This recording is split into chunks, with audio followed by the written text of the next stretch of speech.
this email? What does it mean? Communication is the imparting or exchanging of information or The news. single biggest problem in communication is the illusion that it has taken place. Conversation is the oral exchange of sentiments, observations, opinions, or ideas. Forbes Books Radio presents The Conversation with Clinton M. Padgett. Welcome back to part 2 of my conversation with Joel Zeff, keynote speaker, workplace culture expert, and author of Make the Right Choice. We pick up the discussion with Joel and I commiserating over our low-paying high school jobs and what Joel learned from working at the movie theater that would help him later in his career. So you also talk in the book about you worked in a movie theater when you were a teenager. And by the way, I can help you with this one because you said you remember earning less than minimum wage. I think you said $2.85. Yeah. And I also made less than minimum wage working as a bag boy at the Piggly Wiggly grocery store in Orangeburg, South Carolina. So I did some research for us, and it turns out that back in some states, they have what's called a youth differential law, where teens working they're working part-time can be paid less than minimum wage.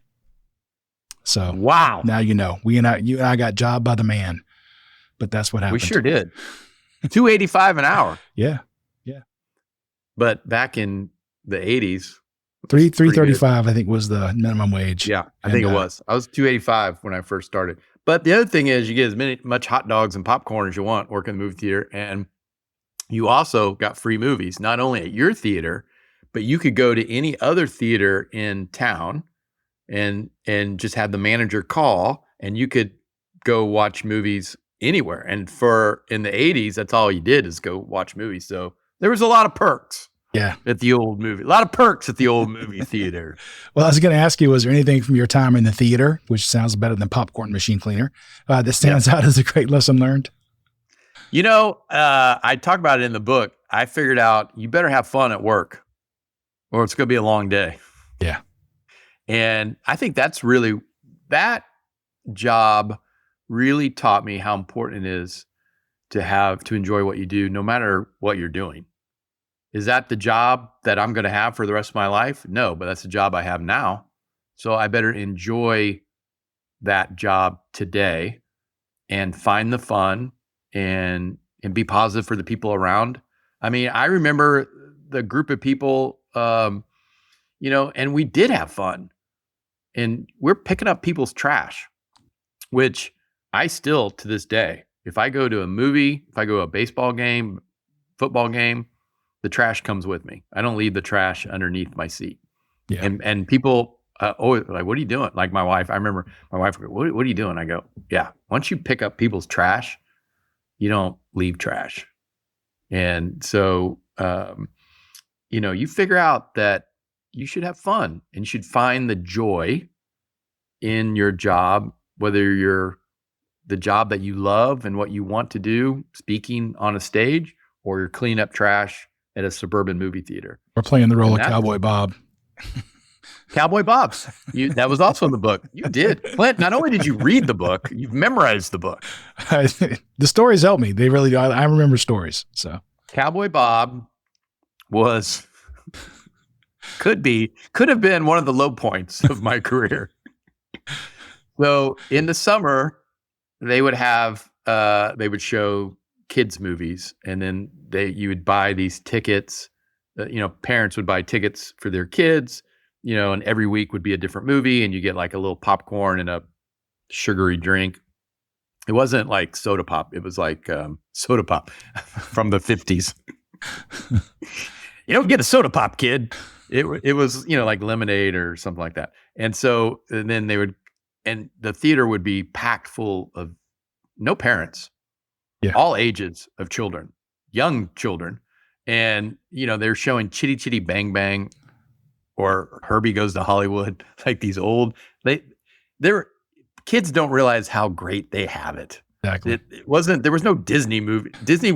You couldn't go see Snow White, or you wouldn't get a copy of Snow White you would get some, Chitty Chitty Bang Bang or Herbie Goes to Hollywood or some other weird movie like that. And, kids would spill their popcorn and there'd be someone would kick their seat or, they'd be upset. And so there had to be some kind of law, some kind of authority. And that was Cowboy Bob. And So one of us would have to be Cowboy Bob, and you wore a vest and you had a little sheriff's badge. And I don't remember if there was a hat. I hope not. I don't remember. I don't think so. And then if there was a problem, you would go to Cowboy Bob. Your popcorn spilled. Cowboy Bob would take care of it, get some popcorn. Somebody, and so there were a couple times I had to be Cowboy Bob. And also Chitty Chitty Bang Bang. I can't watch that. I have some serious PTSD with Chitty Chitty Bang Bang. I actually like that movie, but I've only seen it 3 times. You've seen it 300 times. So yeah. Do you really like, because it's like a 4-hour movie. There's an it was intermission. interesting. I mean, when you're, I don't know, 12, however old I was then. It was okay. You try to watch it. And I wouldn't watch it. I want you this weekend to put I on will not be Chitty doing Bang Bang. that. Thank you. Yeah. So let me get Dick back Van to Dyke. some serious questions here. Yeah. Speaking of serious, you mentioned about you were doing some things on stage and kind of anecdotally did a study, but the seriousness of a task actually affects the energy of the team. So maybe expand on that a little bit, and how can we fix that? You talked about the joy in when they were doing a happy task or a positive task, it was going well, but if you had a negative energy into the team, then things did not go as well. I think it's important. Sometimes back in the day, we would do these workshops, and I had this game where you had to come up with, we have a made up product, and you would have to come up with what the product is, and then you would do some kind of presentation, like a commercial or role play or jingle. And so, and I give the teams a short amount of time. So you have to be really focused. You have to be really positive, or it's not going to work. And occasionally, I haven't done this in a long time, but occasionally I would ask a couple people, in your group, I want you to be really, I want you to be really negative. Like if somebody has an idea, I want you to shoot it down. I want you to be just the wrench, just throwing a wrench into the situation.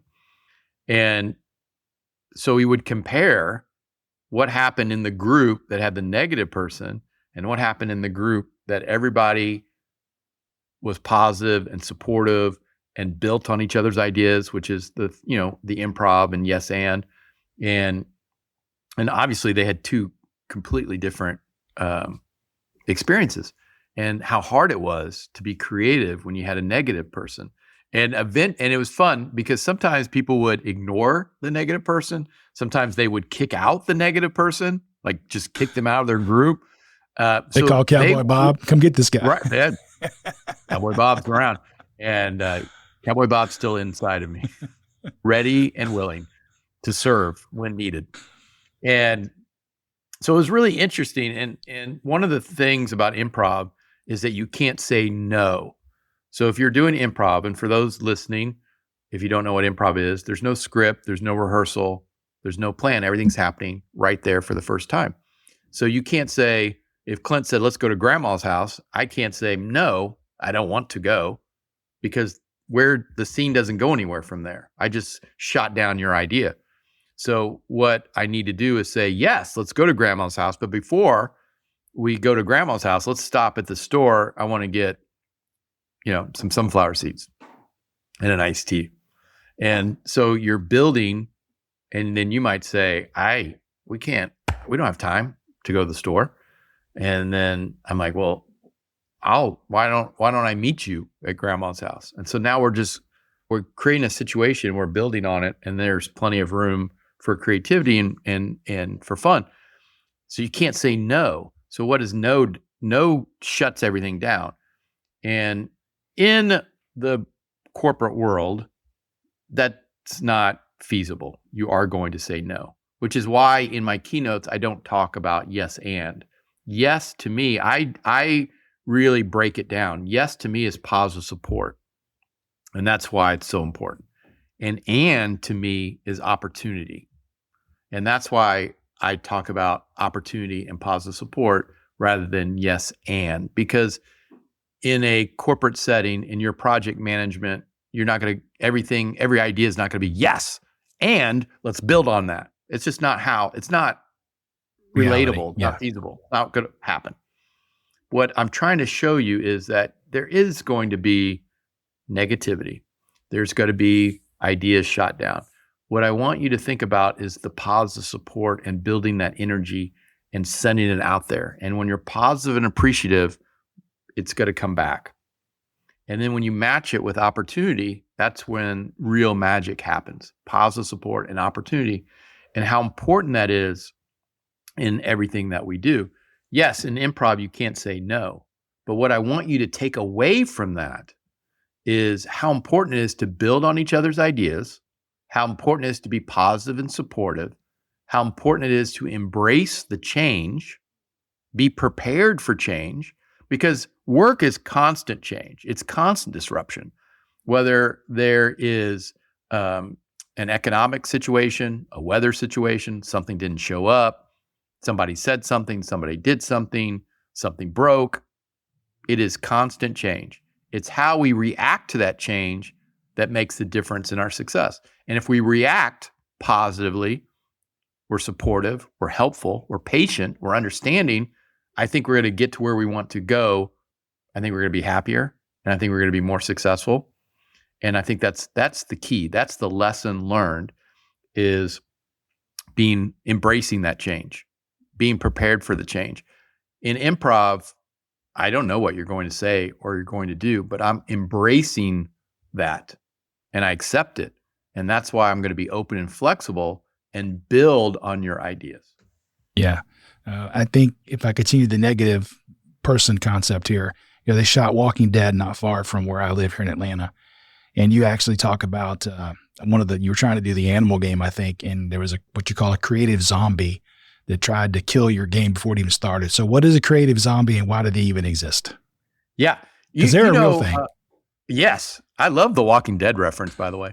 That's so cool. When you meet creative zombies or work zombies, and when I say that is when someone says, this is the way we've always done it, we're not going to change.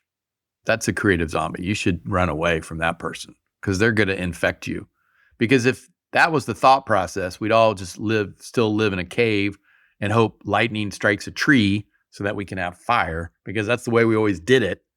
That doesn't make any sense. For someone to say that's the way we've always done it, we're not going to change, is the most ridiculous concept. Yeah. It's constant change.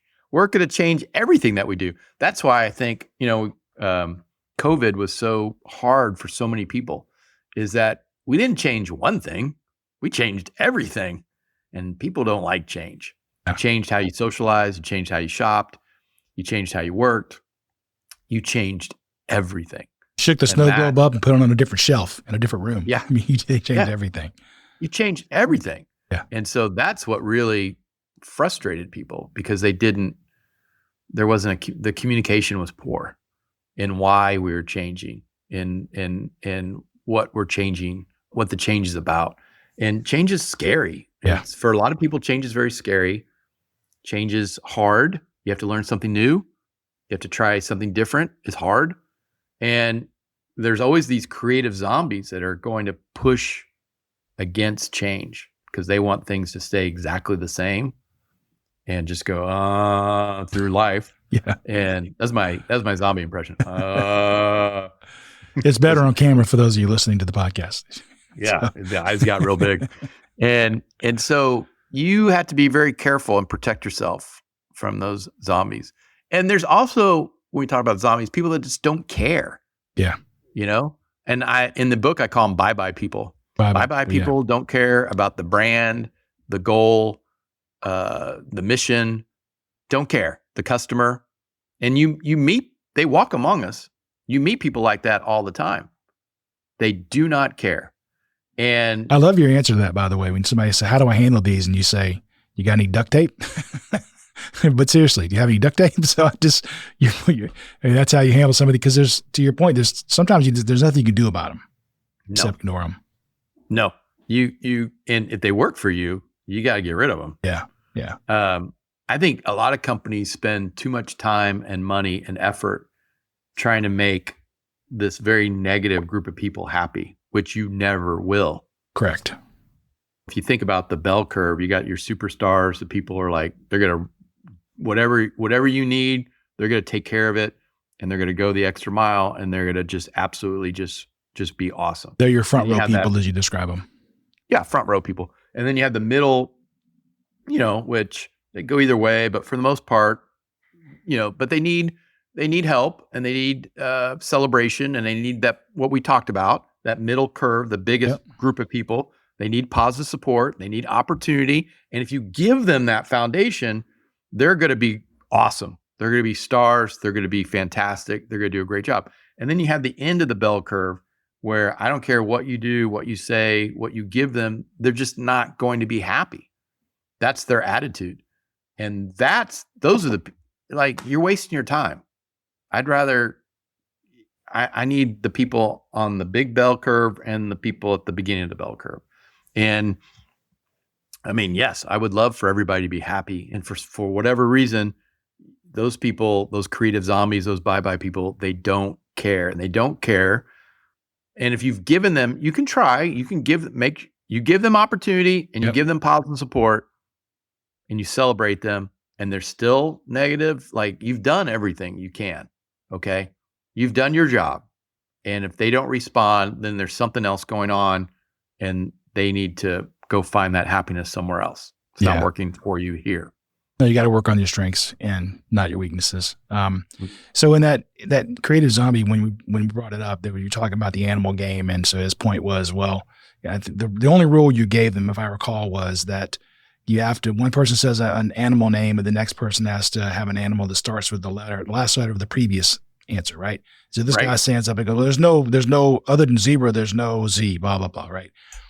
So the flip side of that, though, is you also mentioned that there are times that people will add rules that you didn't say. And I find that's interesting, because why do we do that? So we were kids, there are no rules. And you make up rules all the time and change them constantly. But now as an adult, we put extra rules on ourselves that we didn't even say existed. Right. And that's, sometimes it's very disheartening. You're talking about this game. It's just I just use this game as how our minds work and possibilities. And you kind of go around the circle, and I just do it in workshop, not in keynotes, but I do it in workshops. And one person says an animal, the next person has to take the last letter and do another animal. They just can't repeat animals. So once you say dog, you can't say dog again. So if it goes like 5-10 people, then all of a sudden people start going, I don't have an animal. And, that gets frustrated because they start creating rules. And I want them to have a hard time, because then I'm going to show them, I didn't say you couldn't put an adjective in front of an animal. You couldn't just make up an animal. I didn't make those rules up. All I said was you can't reuse animals. So I want them to expand the possibilities. And that's how I want us to think as innovators, to expand the possibilities, to think about other things. And then when you play that game, somebody will eventually someone will say tarantula, and someone will go, you can't use insects. I swear, every time. Or someone will go unicorn, and someone will go, you can't use made up animals. Zebu. I've had that. Yeah. And I remember someone like a dinosaur, they'll say like Tyrannosaurus. Yeah. Pterodactyl, which they always spell wrong, by the way. They always use, and then you have to spell things right. The top 3 animals that are misspelled are gnat, orangutan, and pterodactyl. Those are the 3 most misspelled. Like, if the world needs to learn how to spell those 3 words. And someone goes, you can't use dinosaurs. Joel didn't say that. Jeff might have, but Joel didn't say that. And I'm like, oh, thank goodness there's that person in the room, because then I can make the point. Yeah. Right. It's so much easier to make the point when when it happens. That's why improv is such a powerful tool in my keynotes. I mean, I could talk about all these messages, and we can put PowerPoint, and we can have words, and I could do acronyms, people, opportunity, energy, And so, but it's powerful to see someone play an improv game. And yes, it's very funny, lots of energy, lots of laughter. I love that. And if that's all you walk out with, fantastic. But I'm going to point out some of the choices that the audience volunteers made. And these are the same choices that we need to make at our work. And they're making the choice to embrace change, to be open and flexible to change, to help the people around them be successful, to be positive and supportive. They're making the choice to create opportunity, to be passionate and energized. And all these choices I just highlight, and that's why it's very powerful when you see it visually. It becomes very powerful. And that's why these exercises are so important, because it's a great way to learn. We're having fun, we're playing, but at the same time, the audience sees these choices being made, and that's the connection that I want them to have, that how important it is. They're seeing in real time someone from the audience jump up on stage, and they see them be tentative at the beginning, and that the audience gives them applause and laughter and positive support, and their eyes perk up and their shoulders rear back and the body language, and then they produce creatively more. And I always have someone say, well, I can't believe Bob from accounting did that. I'm like, I absolutely believed in Bob from accounting because I knew Bob would do that. I know that anybody can do that. Everybody's going to have different levels. Some people are going to be just unbelievable, and you're like, oh my gosh, a person should do improv professionally. And then there's people that just kind of add a little bit and just kind of get out of their comfort zone. And it's fantastic because it's so powerful to see these choices being made. And then it's very relatable. And then that's what I want the audience to walk away with, that they had this experience. They were energized, they laughed, they had fun. I love that they had that experience with their peers or their team or their coworkers or an association, people in their industry that they don't even know. And it's very powerful. And then I want them to think about some of these choices and retain them. And now they have a really important memory that goes along with it. And that's what makes it really, really effective. It's funny when you say that, because I have classes that I teach, and we have these cases that we read, and most of the people in the classes are engineers or technical people. And yet there's always one or two closet thespians that really embrace the case, and they read it with passion, and they really get into the role. And I'm always at the end like, okay, everybody applaud for so-and-so, because they should be on stage somewhere, not doing engineering work for us. So it really energizes me. I mean, that is so, I'm surprised every time when I do a keynote and I bring people up on stage, and I'm just every type of walk of life, every type of industry, every level of employee. And it's just, recently I had, the executive team, I love like the top executive team of a restaurant, of a restaurant group. And they had all the general managers, and to see the CEO and the COO and one of the other C-suite play an improv game and be a ballerina or, imitate a giraffe. These general managers, what kind of respect are you? Unbelievable. Yeah. The respect level that you got up on stage, that you got out of your comfort zone for us, and made us laugh. And when you see someone and it humanizes them, and it makes them like, well, that's I definitely want to work here. I mean, if my CEO gets up there and can do that, that's the type of person I want to work for. And it's really energizing and inspiring. And I just absolutely love, I just give people the opportunity to play a game and have some fun and some laughter. And what I really love is when I do a keynote and then I'll do a breakout session. So you get everybody that probably wouldn't jump up on stage in a keynote, but in a breakout session, and we're playing all these exercises, and we're doing pair up games. They have the opportunity to really kind of expand the horizons and have a little fun and laugh. That's when it really becomes powerful, is that connection. Wow. I think what's interesting is the boss gets up on stage probably thinking this is going to be, he's going to embarrass himself and it's going to make him look diminished in their eyes. And yet it has the opposite effect, Clint, you nailed it. You absolutely nailed it. And there's times when people, that's what they think.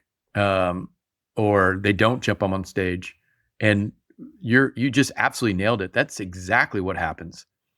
That the respect and the connection and the inspiration and the motivation that your CEO just jumped up there is pretty cool, because people want to work, people want to have fun, people want to work for fun people. Yeah. And you might not, some companies, maybe you've never met the CEO. Maybe just seen that person in passing, or they've never talked to you directly. But when they get up on stage and they do an improv game for you, that's really incredible. It's a very deep contrast to what you describe also in the book, where you get the boss who comes in the back of the room, and as soon as you start talking after the introduction, walks out. Like, okay, y'all need this, but I don't. This is important for you, but not for me. Yeah. So you couldn't have a different dichotomy of those two bosses. Yeah. Oh, I've seen that for sure. Absolutely. It's pretty amazing. I say 2,500. I've probably done more. I mean, that's 2,500 different groups and companies and corporate cultures. And so I can pick up on what's working and what's not working pretty quickly.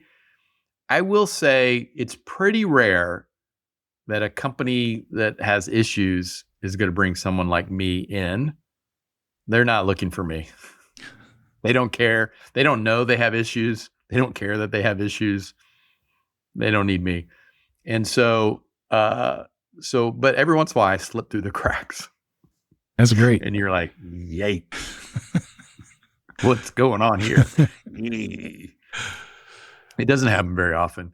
I love to see different cultures and how people love what they do and what they do, in totally different industries. It's really inspiring to meet.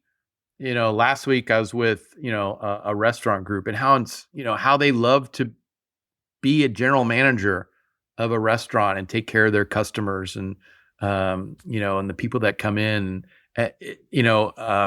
or talking to chefs, and how they love, and how it's hard work. Holy cow. Hard work, right? On their feet all day.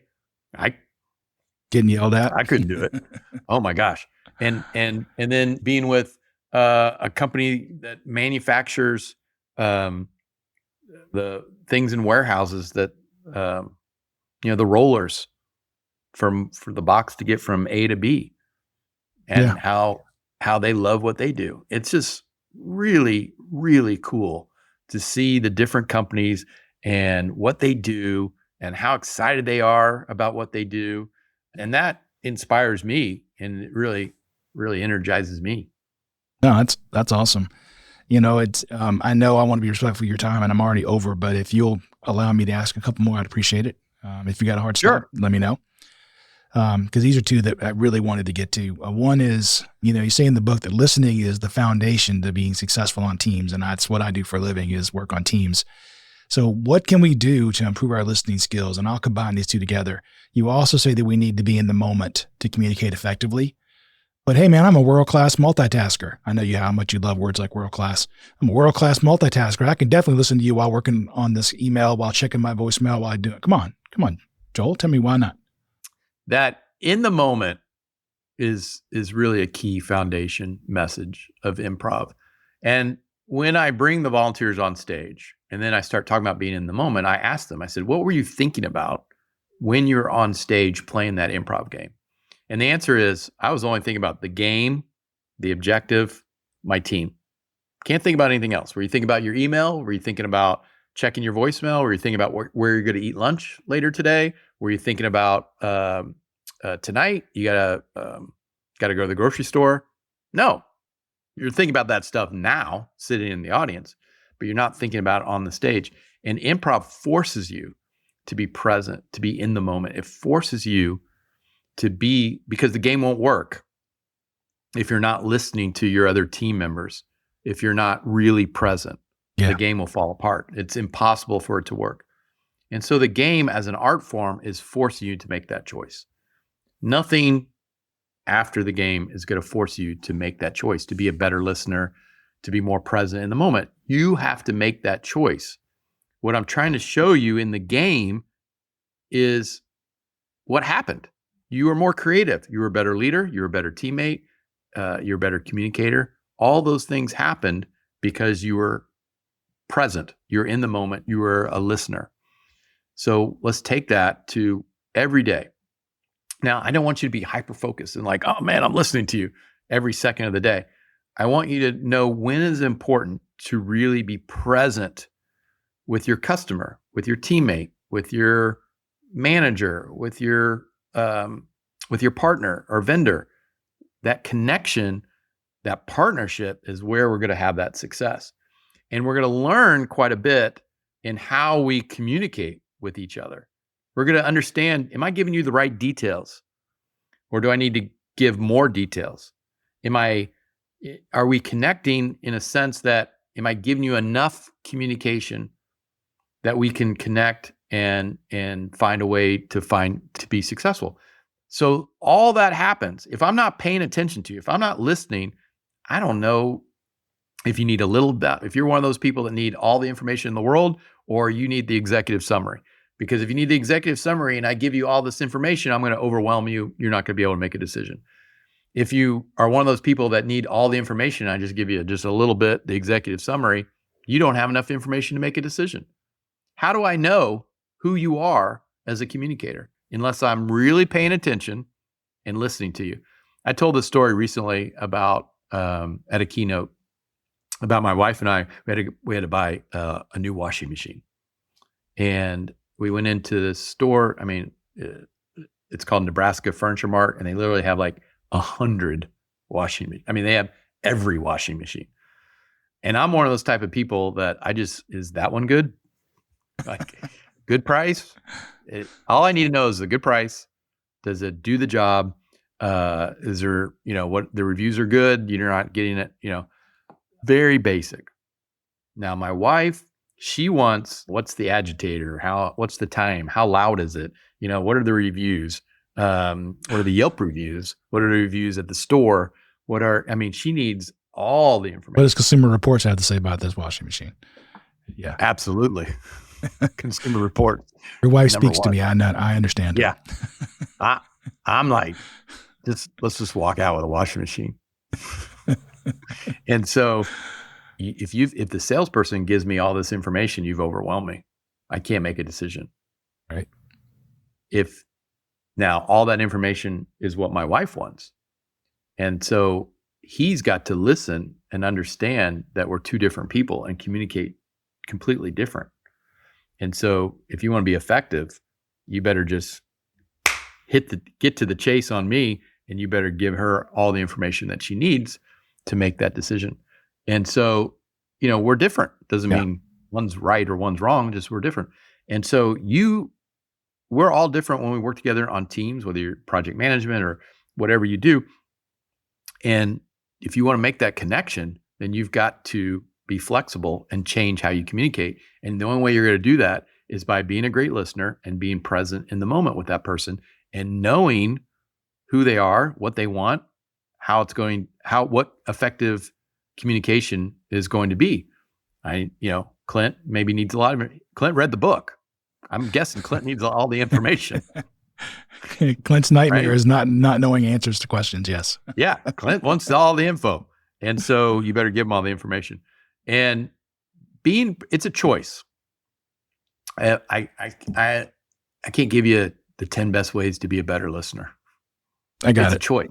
I got it. It's a choice. You've got to be responsible and say, that is my choice to be more present when it's important, to be a better listener. And I think when you start doing it, it will become a habit and you'll become better at it, and you'll understand how important it is. And it's like flossing. Yeah. Yeah. You'll do it more. It kind of ties into something I wasn't even going to ask you about, but in the book you talk about, I can't remember what the first one was, but the second one is you want to make people around you successful. It's one of your there was 2 rules or something, and that listening will help make them successful. So it kind of supports that. Well, the question you want to ask in improv is, how do I help the people around me be successful? Yeah, answer it and then act on it. And people would ask when we performed improv at the theater, and people would say, how does that work? You guys planned something, or you knew what the other person was going to say, and you had to say, no, that's not how it worked at all. Exactly. The secret is what I'm thinking on stage is, how do I help my other teammates find success on stage?